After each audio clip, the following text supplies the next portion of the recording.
Imagine waking up one day to find the universe staring back at you.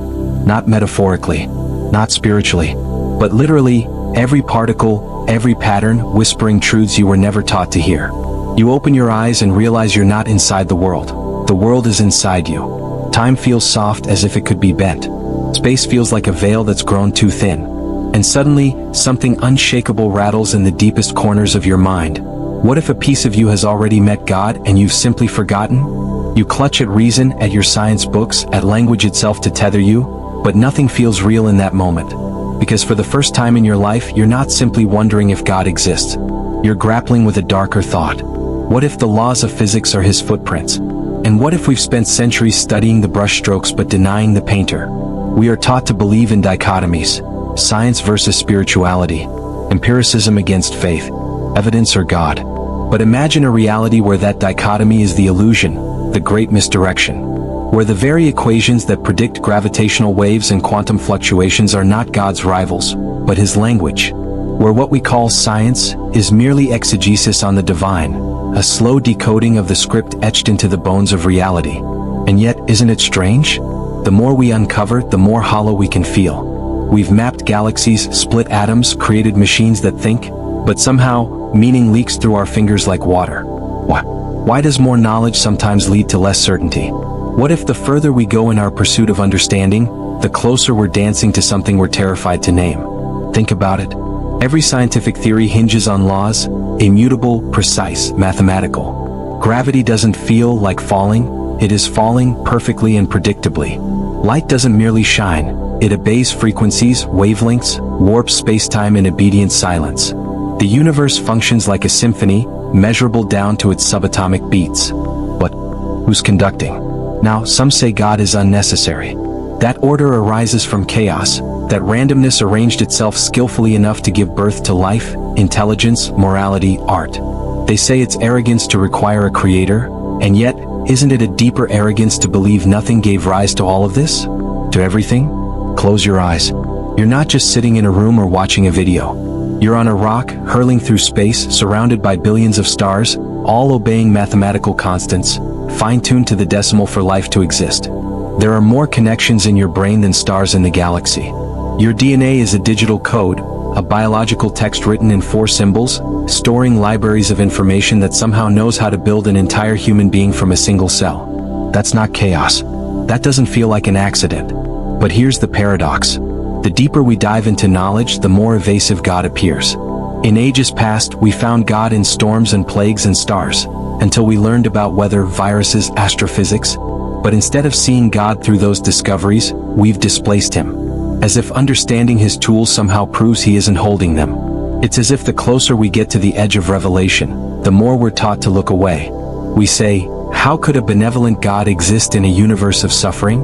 But rarely do we ask, why does suffering feel any different from neutrality? What algorithm taught a planet to care? To mourn? To love? So tell me, when a mathematical formula governs the birth of stars, is that data or is that design? When quantum particles respond to measurement, as if they know they're being observed, are we uncovering randomness or intention? When the universe began 13.8 billion years ago, compressed into something smaller than a grain of sand, where did the laws come from that knew how to expand it? And more importantly, why is there even something rather than nothing? Does the Big Bang explain the how, but leave the why echoing in silence? You see, this isn't a war between science and God. Science is just the scalpel. The real question is what we're dissecting.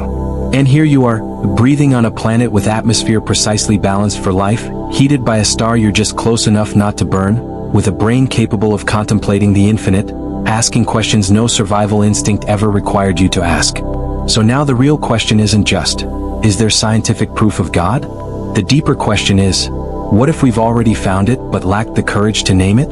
Because if God exists not as a thunder-wielding figure in the clouds, but as the very order of the universe, the architect of laws we discover but did not create, then his fingerprints are not hidden. They're everywhere.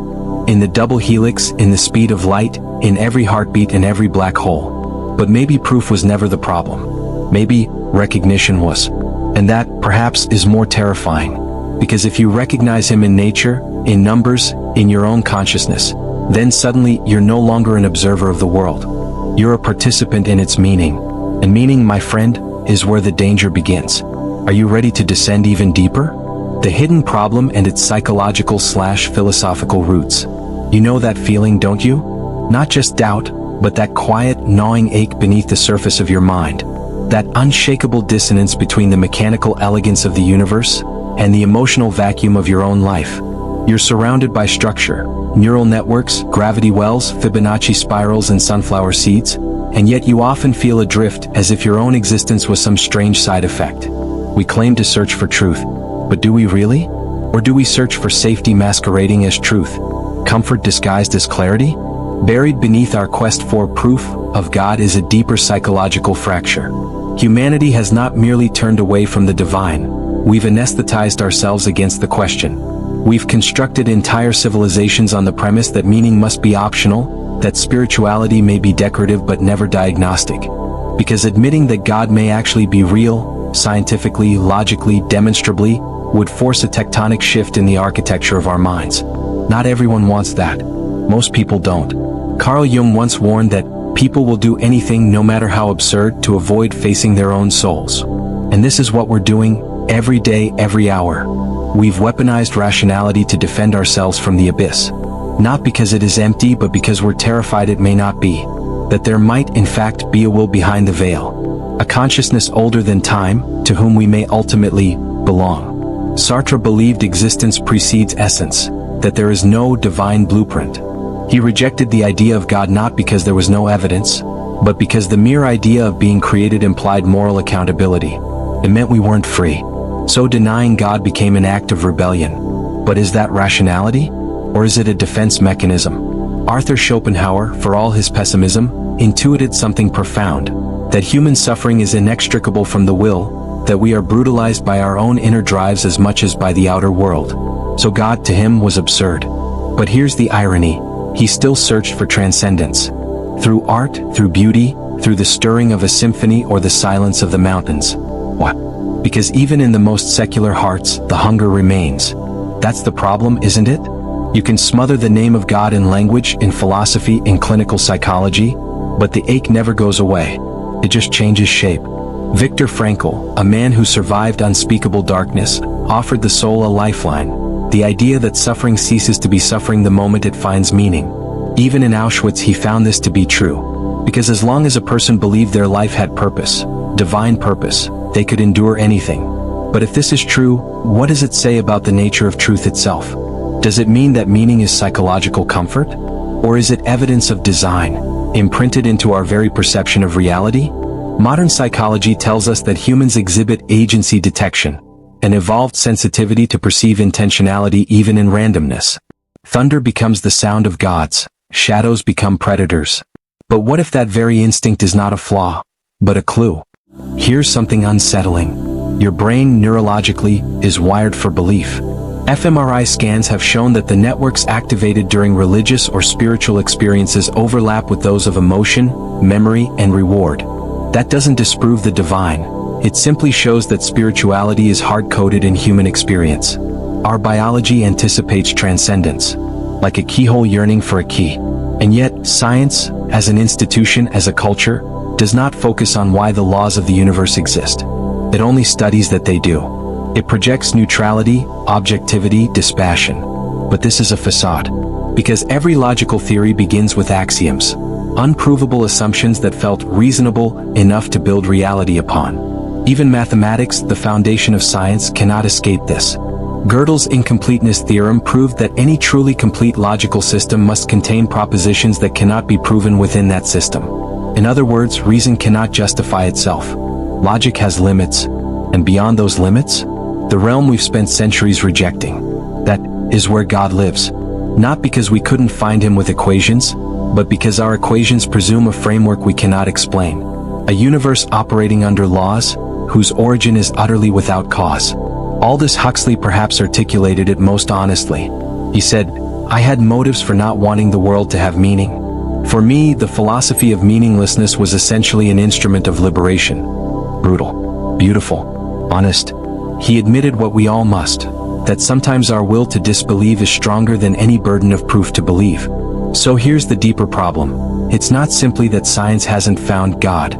It's that science as we practice it today has been constructed not to look. The very instruments we use to decipher reality were built under the presumption that materialism, the belief that only the physical is real, was sufficient for explaining everything. But what if it isn't? What if consciousness cannot be reduced to neurotransmitters and synapses?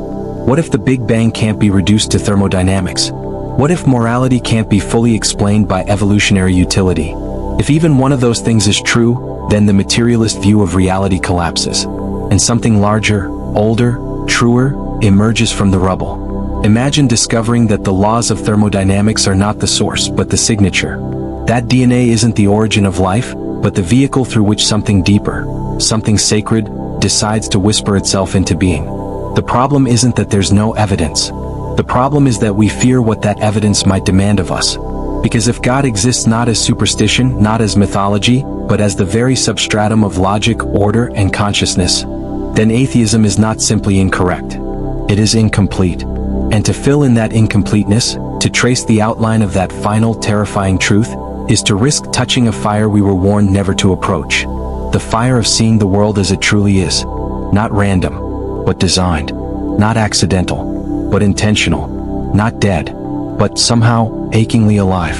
So the question isn't whether you believe in God. The question is, if everything points to Him, why don't you? The unseen consequences. You walk through life assuming you're awake. You follow schedules, answer emails, laugh at sitcoms, go jogging, swipe through strangers' faces on glowing screens. You navigate the world with confidence, rational, clear, grounded. But somewhere, often when the noise dies down and you're alone in the dark, another part of you opens its eyes. A part that whispers or sometimes screams.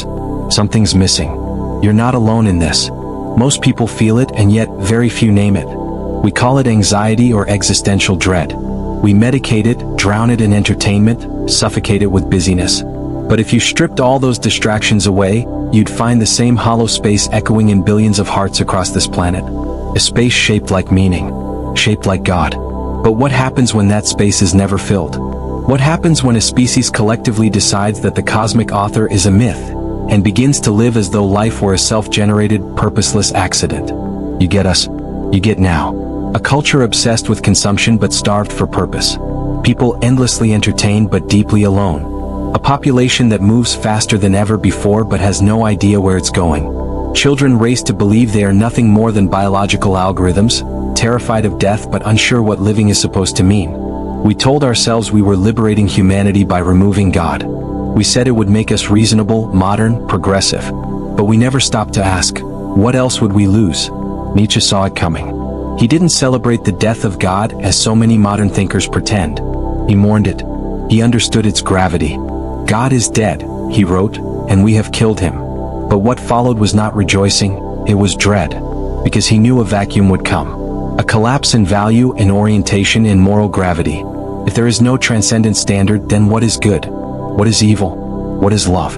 Can biology explain compassion? Can neurons justify justice? And if everything you are is just atoms rearranging, then why should anything matter? We are now living in Nietzsche's prophecy. Morality fractured. Meaning privatized. Truth deconstructed beyond utility. The human experience itself reduced to a biochemical reaction, an epiphenomenon of flesh. And what has it offered us? Alienation. Confusion. Suicide rates that climb like silent prayers. A generation raised on nihilism, trying to manufacture identity from pixels and curated personas. A global zeitgeist frantically clinging to activism, tribalism, or aestheticism, anything that might mask the unspoken terror that if God is gone, we are all orphans in an indifferent void. But the consequences go even deeper. Because this spiritual amputation didn't just unmoor us emotionally, it rewired our cognition. Ask yourself this: why is it so hard to believe in God, even when the logic points there? Why do scientific minds often lock into self-reinforcing skepticism, ignoring the possibility that what lies just beyond empirical reach might be real? Because we have been conditioned, not educated, conditioned to believe reality is only what we can poke, test, measure. We've trained our minds to reject anything that smells of teleology, of design, of purpose. We scorn the subjective. We fear the transcendent. Yet every human faculty whispers otherwise. Take beauty. In the strange, persistent belief that your life ought to matter, despite everything telling you otherwise, you must unlearn the culture of spiritual apathy. You must step away from a world that tells you to monetize your purpose, disguise your pain, and place your faith in screens brighter than your future. Instead, choose exile. That's right. Become a philosophical exile. Stand outside the system. Don't ask what's trending. Ask what's true. Don't ask what's profitable. Ask what's eternal. Because once you stop trying to be accepted by a world that has lost its soul, you begin to rediscover your own. And that's where the rebellion becomes real. Look back through history. The revolutionaries who shaped the world were not those who reinforced the dominant narrative, they were the ones who defied it. They were monks staring into the desert, scientists who prayed beside telescopes, philosophers who studied ethics through tears. They were broken people who heard the whisper of something more and had the courage to follow it. They didn't wait for scientific consensus. They didn't need cultural approval. They listened to the echo in their chest and followed it into the wilderness. And that's your calling now. To reject spiritual anesthesia. To turn away from curated meaning and synthetic purpose. To breathe again. Truly breathe. Because here's the secret. This rebellion isn't a war against science. It's not an anti-intellectual crusade. It's a return to wholeness. You are not a problem to be solved. You are a mystery to be lived. And mysteries cannot be dissected like lab rats. Mysteries are honored, revered, entered. So stop asking purely for evidence and ask instead, what kind of life does this evidence summon me to live? Because the proof is not just in cosmic fine-tuning. It's in your tears during a funeral and your laughter during a thunderstorm. It's in the longing coursing through your veins when you hear music that breaks you. It's in the feeling that you are not alone, even when you are. You were made for more than utility. You were made for relationship with something eternal. And every attempt to sever that relationship, no matter how rational or sophisticated, only leads to exile from the deepest truths of existence. The rebellion is remembering you were never meant to survive this world. You were meant to transcend it. To lift your eyes from the ground and begin to walk. Finally, toward the light you stopped believing in because the world told you to laugh at holy things. Well, laugh no more. You are sacred.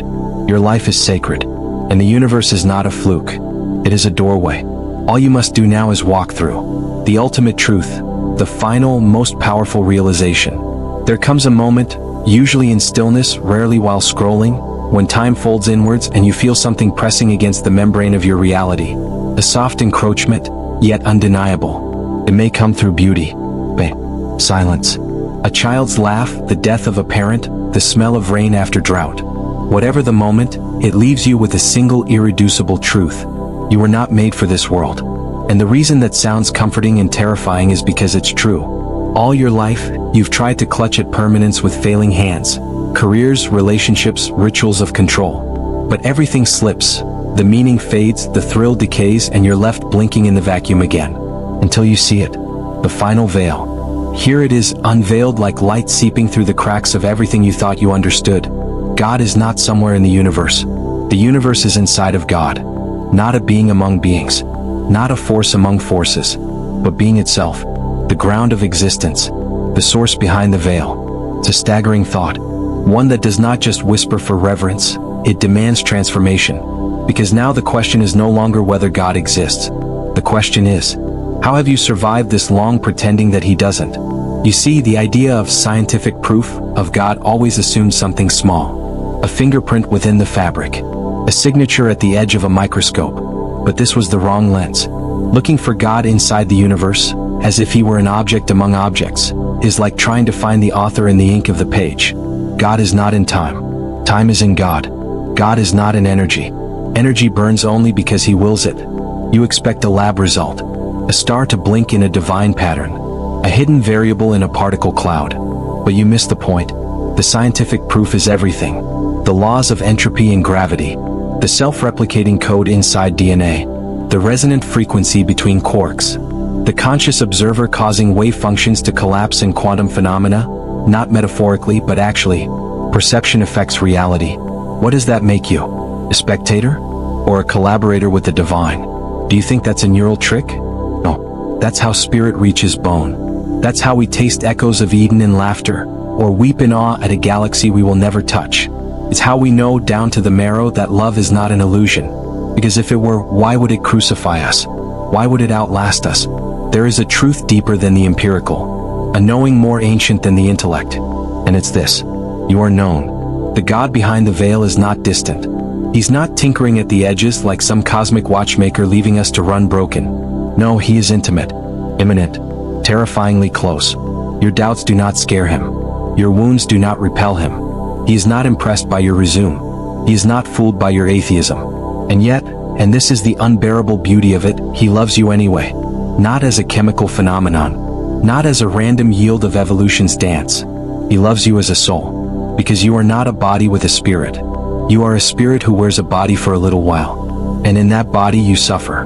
You break. You rebel. But listen, this is the secret humanity has tried to bury beneath centuries of prideful progress. God did not remain distant. He entered the very story he authored. He descended into this fractured world, not with lightning but with lungs. He walked among dirt and betrayal. He let himself be brutalized by the very hands he formed. Not as a metaphor, not as poetry, as history. You wanted scientific proof? You got blood.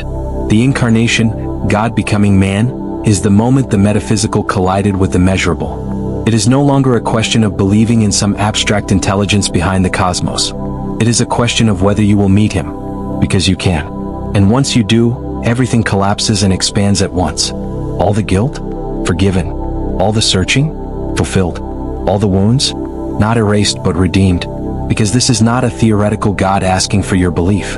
This is a living God daring you to encounter him. Not in some church pew, though you might find him there.